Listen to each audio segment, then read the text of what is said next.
En la pantalla todo era magia.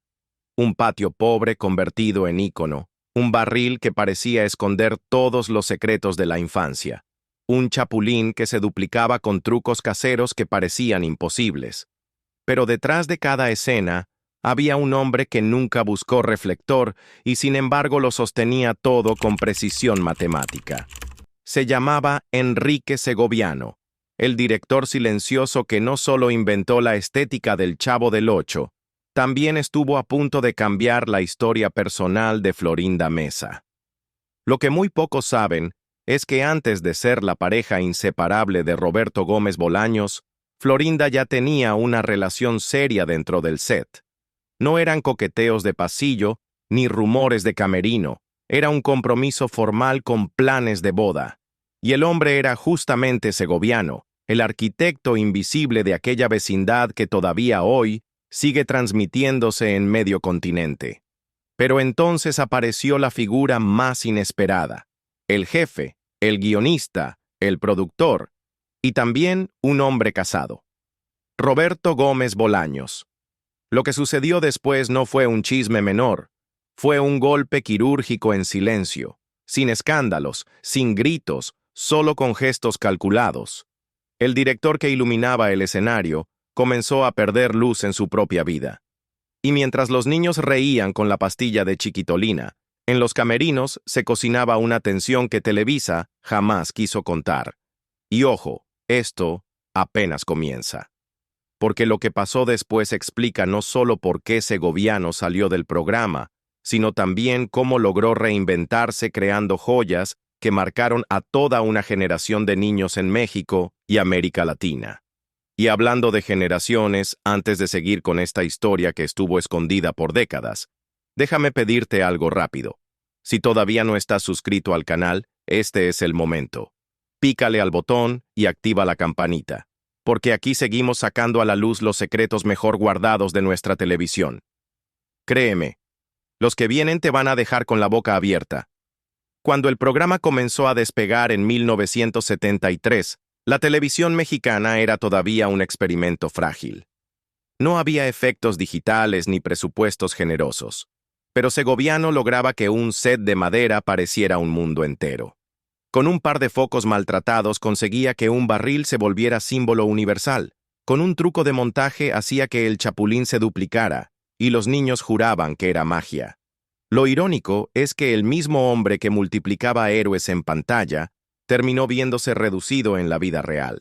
Su nombre empezó a desaparecer de los créditos justo cuando Florinda y Roberto hicieron pública su relación. Lo que para el público era un romance, para él fue la señal de que las puertas se cerraban en silencio. No hubo reclamos en los periódicos ni gritos en los pasillos. Simplemente dejó de estar en la mesa donde se decidía el rumbo de los programas. Ese silencio no fue debilidad, fue estrategia. Nunca habló mal de Bolaños ni de Florinda. Se retiró de escena con la calma de quien sabe que su talento no dependía de un solo set. En lugar de hundirse en la amargura, tomó distancia y empezó a trabajar en un proyecto que parecía imposible. Hacer un programa infantil sin disfraces ridículos ni chistes fáciles. Así nació Odisea Burbujas. La propuesta era radical para su tiempo. En vez de risotadas forzadas, ofrecía ciencia. En lugar de estereotipos, personajes con propósito. El profesor Memelovsky, Pistachón Zigzag y Mafafa Musguito no eran simples muñecos. Eran vehículos de conocimiento disfrazados de entretenimiento. Y lo más sorprendente es que funcionó. Odisea Burbujas se convirtió en una de las producciones más queridas de los años 80, demostrando que los niños podían aprender y divertirse al mismo tiempo. Ese acierto marcó una diferencia brutal con sus antiguos colegas. Mientras el universo de Chespirito repetía fórmulas ya probadas, Segoviano apostaba por la novedad. Su programa no necesitó el apellido Bolaños ni las campañas millonarias de Televisa para volverse un fenómeno. Con pocos recursos, pero con ideas frescas, construyó un espacio que todavía hoy los adultos recuerdan con cariño, porque sembró en ellos curiosidad y respeto por el conocimiento. Esa etapa fue un parteaguas. porque a partir de ahí demostró que no necesitaba estar a la sombra de nadie para brillar en lo suyo. Lo que otros entendían como un revés sentimental y laboral, él lo convirtió en impulso. Y mientras Bolaños consolidaba un emporio de licencias y giras internacionales, Segoviano sembraba un tipo distinto de herencia, programas educativos que influirían en la mente de miles de niños sin necesidad de hacer ruido. Pero no se conformó con un solo éxito. Poco después se lanzó con El Tesoro del Saber, donde mezclaba historia, aventuras y pedagogía. Un formato adelantado a su tiempo, con una estética tan cuidada que parecía competir con producciones europeas. Mientras otros reciclaban personajes una y otra vez, él experimentaba con recursos modestos y lograba resultados que sorprendían incluso a los más exigentes. Lo más interesante es que en medio de esa reinvención, Segoviano nunca perdió el control técnico. No buscaba titulares ni micrófonos, buscaba exactitud. Su obsesión era que cada escena quedara limpia, que cada transición tuviera sentido. Esa era su manera de responder, no con declaraciones públicas, sino con trabajo sólido que hablaba por sí solo. Y aquí viene otro giro inesperado. Cuando la televisión mexicana entró a la era de los concursos, muchos pensaron que ese tipo de programas no iban con su perfil. Sin embargo, él volvió a sorprender al convertirse en el cerebro detrás de Atínale al precio. Un show que parecía simple entretenimiento era, en realidad, un engranaje diseñado al milímetro. Tiempos, ritmo, respuestas y pausas calculadas con la precisión de un relojero.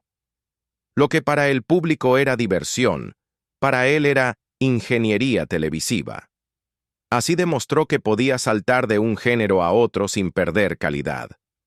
No era solo el hombre de los efectos artesanales del Chavo, tampoco únicamente el creador de programas infantiles. Era un director capaz de dar forma a cualquier formato que le pusieran enfrente. Después de Atínale al precio, llegó otro reto que muchos pensaban imposible: adaptar un formato extranjero al estilo mexicano. Así nació 100 mexicanos, dijeron. Un concurso que podía haberse hundido en el caos de respuestas improvisadas se convirtió en un engranaje perfecto gracias al control de Segoviano. Nada quedaba al azar. Los tiempos estaban medidos al segundo, incluso las pausas parecían coreografiadas. Los técnicos que trabajaban con él recuerdan que tenía la obsesión de un director de orquesta. Cada cámara era un instrumento, cada movimiento debía entrar a tiempo. Un error mínimo podía arruinar el ritmo, y para él eso era inaceptable. No lo gritaba con furia, lo decía con la calma de quien sabe que la excelencia no admite excusas. Esa disciplina convirtió programas aparentemente sencillos en fenómenos de audiencia. Y aquí aparece otra ironía. Mientras los presentadores se llevaban los aplausos en los aeropuertos, el hombre que hacía que todo funcionara caminaba entre la gente sin ser reconocido. No cargaba fans, pero sí cargaba la responsabilidad de que millones de hogares tuvieran entretenimiento pulido noche tras noche. Su satisfacción no estaba en las portadas, estaba en el control absoluto de los detalles. A diferencia de muchos colegas de su época, Segoviano nunca buscó protagonismo en revistas ni escándalos en periódicos. Su vida privada se mantuvo blindada. No daba entrevistas extensas, ni publicaba memorias, quizá porque entendía que hablar demasiado era darle al tiempo la oportunidad de tergiversar. Prefería que lo recordaran por lo que se veía en pantalla, no por anécdotas de sobremesa. Ese hermetismo fue tan radical que en Televisa lo apodaban el Caballero Invisible, no porque no existiera, sino porque su manera de estar era silenciosa pero firme, y aunque los reflectores se posaban en otros, los que de verdad conocían de producción sabían que, sin él, muchos de esos programas jamás hubieran fluido con la naturalidad que el público daba por sentada. Durante los años 90, cuando la televisión mexicana se enfrentaba a la competencia creciente de formatos extranjeros, Segoviano no se quedó mirando con nostalgia. Rediseñó escenografías, ajustó ritmos, modernizó guiones. No se aferraba al pasado, probaba nuevas fórmulas. Eso desconcertaba a algunos que lo veían como un hombre técnico. Pero era más que eso. Era un innovador silencioso. Su filosofía era clara. Entretener no justificaba cualquier cosa. En sus programas no había burlas humillantes ni golpes bajos disfrazados de comedia. Esa línea ética lo distinguía. Podía dirigir un concurso, una serie educativa o un sketch, pero siempre cuidaba que hubiera respeto en la pantalla. Esa fue una de las razones por las que tanta gente que trabajó a su lado lo recuerda con admiración genuina. Sin embargo, su mayor paradoja estaba por llegar. Mientras sus antiguos compañeros aparecían en homenajes televisivos, entrevistas y giras, su nombre rara vez era mencionado. Las repeticiones del Chavo llenaban pantallas en América Latina, y millones reían con escenas que él había dirigido, iluminado y editado, pero casi nadie lo sabía. Era como si el arquitecto de una catedral viera a miles rezar dentro sin que nadie recordara quién diseñó los planos. Y aún así, no levantó la voz para reclamar nada. No escribió libros para aclarar las cosas ni concedió entrevistas incendiarias. Eligió el silencio como arma. Su venganza no fue hablar. Fue seguir trabajando con dignidad, dejando que su obra hablara por él. Con la llegada de los años 2000, cuando las plataformas digitales empezaron a rescatar el archivo histórico de Televisa, el nombre de Segoviano volvió a sonar en los pasillos, pero no con nostalgia, sino con trabajo. Fue llamado para supervisar la restauración de Odisea Burbujas y de los primeros capítulos del Chavo del Ocho. Él no buscaba reflectores. Lo único que exigía era calidad de imagen, corregir con tecnología moderna lo que antes había hecho con recursos limitados. Esa fue su manera de cerrar el círculo, perfeccionar lo que en su momento tuvo que improvisar. Cuando Televisa produjo una bioserie sobre Roberto Gómez Bolaños, muchos creyeron que Segoviano se opondría. No lo hizo. Al contrario, aceptó colaborar con una condición: que la historia se contara sin rencor ni ajustes de cuentas. Participó aportando planos de iluminación, listas de equipo, cronogramas de grabación y documentos que demostraban con hechos lo que nunca presumió con palabras. Dejó claro que lo suyo no era alimentar el morbo, sino dar contexto real a lo que se vivió. Esa postura sorprendió a quienes esperaban un testimonio explosivo.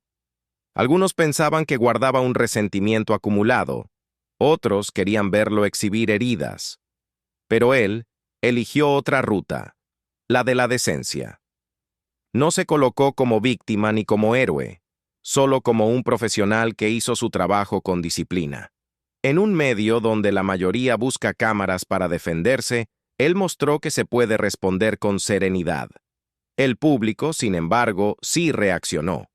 Los foros y redes sociales comenzaron a llenarse de comentarios preguntando por qué su papel había sido minimizado. ¿Quién había diseñado los efectos que aún hoy se recuerdan? ¿Quién iluminó esa vecindad que parecía real en pantallas de baja resolución? ¿Quién dirigía cuando el Chavo lloraba en el barril? Preguntas sencillas, pero que dejaban en evidencia una omisión histórica. Y fue ahí cuando sucedió lo inesperado. Lo que la televisión oficial no quiso reconocer, la audiencia lo rescató por su cuenta. Clips restaurados, entrevistas olvidadas y testimonios de técnicos jubilados empezaron a circular en Internet. La figura de Segoviano fue reconstruida por la memoria colectiva, como si la justicia llegara tarde pero segura. Lo que Televisa había puesto en sombra, la gente lo devolvió a la luz. Ese rescate espontáneo no se debió a un escándalo, sino a la memoria afectiva de quienes habían crecido frente al televisor. Adultos que descubrieron que, detrás de aquellos programas que marcaron su infancia, había un director que nunca se vendió como estrella, pero que fue clave en la construcción de su mundo emocional. De pronto, su nombre comenzó a aparecer en conversaciones que antes lo omitían. no por imposición mediática, sino por un reconocimiento genuino. Esa reivindicación popular es, quizá, la ironía más grande de su vida.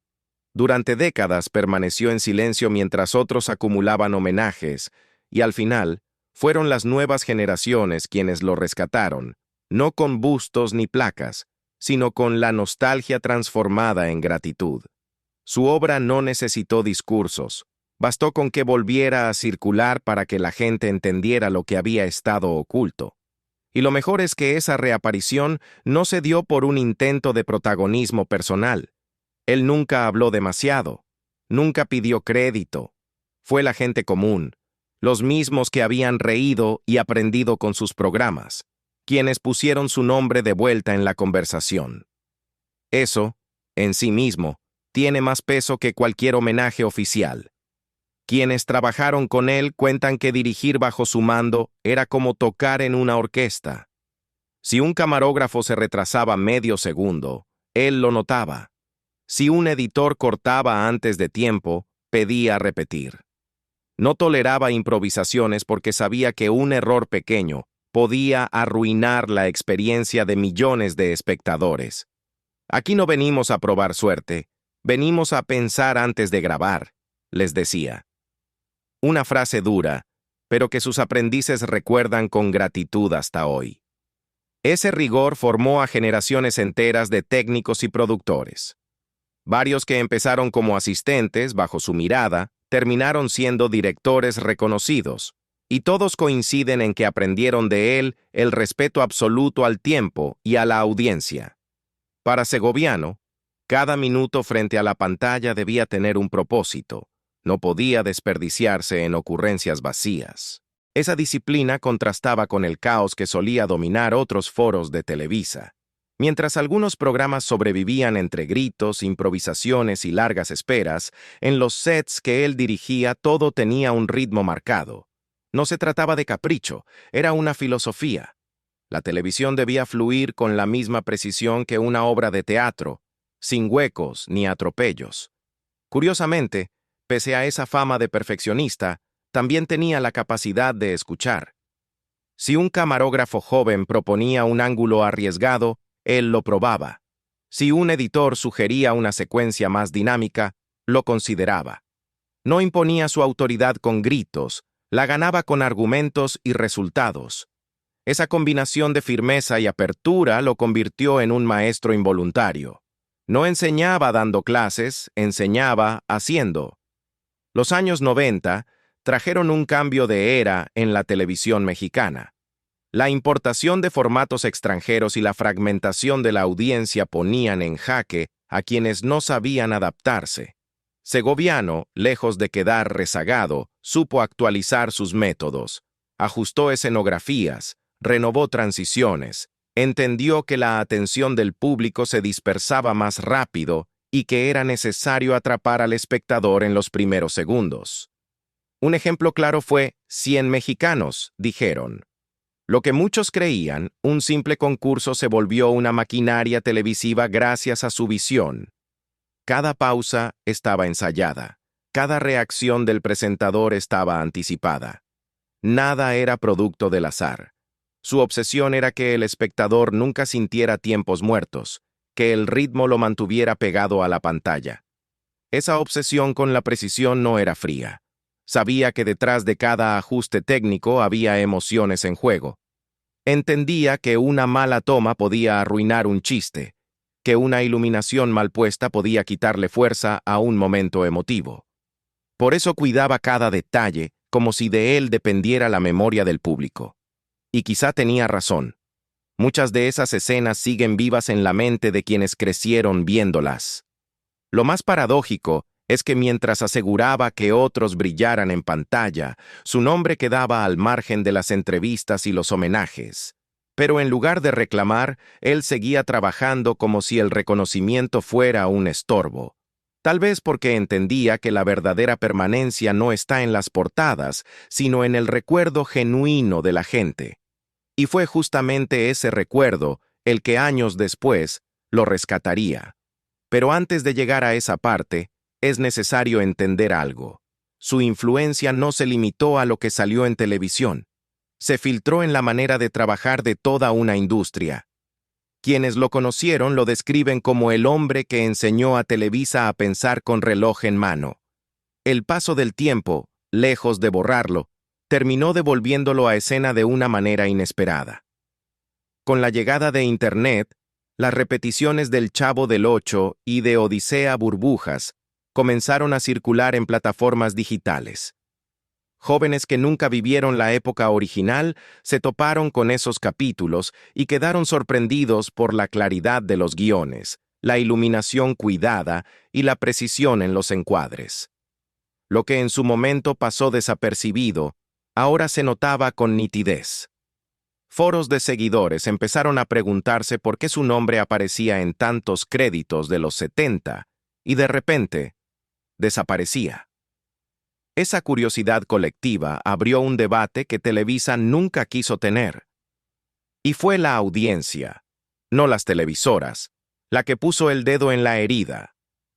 ¿Cómo un hombre tan presente en la creación de un fenómeno cultural había sido omitido de la historia oficial? La serie Sin Querer Queriendo, producida en 2025, terminó de encender la conversación. El guión mostraba a Segoviano como un personaje secundario, casi decorativo. Pero esa minimización tuvo un efecto contrario. Lo convirtió en protagonista moral. Miles de comentarios en redes sociales exigían saber quién había diseñado los efectos, quién había hecho posible que una vecindad de utilería pareciera un universo real. Fue un ajuste de cuentas que no vino de las pantallas, sino de la memoria popular.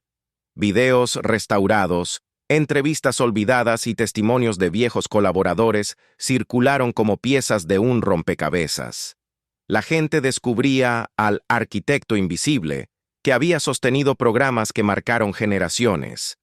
Y lo más curioso es que él no movió un dedo. No buscó entrevistas, no salió a reclamar.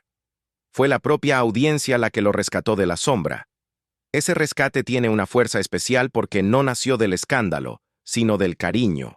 Adultos de 50, 60 o 70 años recordaban cómo habían aprendido los planetas con burbujas o cómo descubrieron episodios de la historia nacional gracias a El Tesoro del Saber. Lo que de niños parecía entretenimiento ligero, de adultos se revelaba como formación. Esa constatación encendió la gratitud colectiva. El contraste era inevitable. Mientras algunos compañeros de la época envejecieron aferrados a viejas glorias, él lo hizo evolucionando. Siguió asesorando proyectos educativos, colaborando en producciones sin exigir créditos, como si lo único importante fuera que el mensaje llegara bien. Esa discreción, lejos de apagarlo, lo volvió más admirable. Porque en una industria donde muchos gritan para ser escuchados, él eligió el silencio como declaración. Y aquí está lo más impactante. Sus programas no envejecieron mal. Al revisarlos hoy siguen funcionando. No parecen piezas polvorientas de museo. Eso demuestra que su técnica no fue moda pasajera. Fue oficio verdadero. Cada toma tenía un cálculo. Cada transición, un sentido. Esa solidez técnica es la razón por la que su trabajo, incluso décadas después, todavía se siente fresco. En el fondo, la ironía que envuelve su vida es brutal. Pasó gran parte de su carrera viendo cómo otros recibían aplausos por obras que él ayudó a construir, y sin embargo terminó ganando algo que ningún homenaje televisivo puede garantizar: el reconocimiento espontáneo de quienes crecieron frente a la pantalla y ahora entienden quién estaba detrás de esa magia. Hoy, con más de 80 años, Enrique Segoviano sigue siendo ese hombre discreto que jamás buscó aplausos, pero cuya huella se percibe en cada producción que tocó. No vive de entrevistas ni de homenajes televisivos. Vive de algo más sólido, del recuerdo de millones que crecieron con su trabajo sin siquiera saberlo. Esa es la paradoja que lo define. El arquitecto invisible terminó siendo eterno no por lo que dijo, sino por lo que dejó grabado en la memoria de quienes lo vieron. Su nombre se ha vuelto tema de conversación en redes, paneles universitarios y reuniones familiares. cuando alguien vuelve a ver Odisea Burbujas y descubre que esos personajes enseñaban mientras entretenían, o cuando un adulto recuerda haber llorado con un episodio del Chavo y luego entiende quién dirigió esa escena, lo que surge es un reconocimiento tardío pero poderoso. Y ese tipo de reconocimiento no lo fabrica ninguna televisora, lo otorga la gente común. Muchos comparan su historia con la de un arquitecto que construyó un palacio sin poner su firma. Durante décadas fue invisible, pero la solidez de su obra terminó delatándolo. Porque al final, la gente no recuerda discursos ni placas, recuerda lo que les hizo sentir. Y ahí, Segoviano siempre estuvo presente, aunque su rostro no apareciera. Lo verdaderamente interesante es que su influencia sigue viva, no solo en los programas que repiten en televisión, sino en la manera de trabajar de quienes lo conocieron. Técnicos, productores y editores que pasaron por su set siguen transmitiendo sus enseñanzas a nuevas generaciones, y esa cadena silenciosa es la mejor prueba de que su aporte no se borró, solo se transformó en escuela. En un medio donde muchos envejecieron aferrados a viejas fórmulas, él lo hizo explorando nuevas formas de contar. Nunca buscó la inmortalidad en monumentos. La encontró en la memoria de quienes aprendieron algo gracias a sus programas. Y quizá esa sea la lección más grande. No hace falta gritar para ser escuchado, basta con hacer bien las cosas para siempre. Ahora la pregunta es para ti que estás viendo este video. ¿Crees que Segoviano merece un lugar mucho más alto en la historia de la televisión mexicana? ¿O su verdadera grandeza está precisamente en haber construido sin reclamar el crédito? Déjalo en los comentarios porque esta conversación apenas empieza, y tu opinión también forma parte de esta historia. Y ya sabes, si este video te hizo recordar tu infancia, no olvides compartirlo con alguien que también creció frente al televisor. Porque cada vez que se menciona el nombre de Enrique Segoviano, se ilumina de nuevo ese patio, ese barril y esos programas que marcaron a tantas generaciones.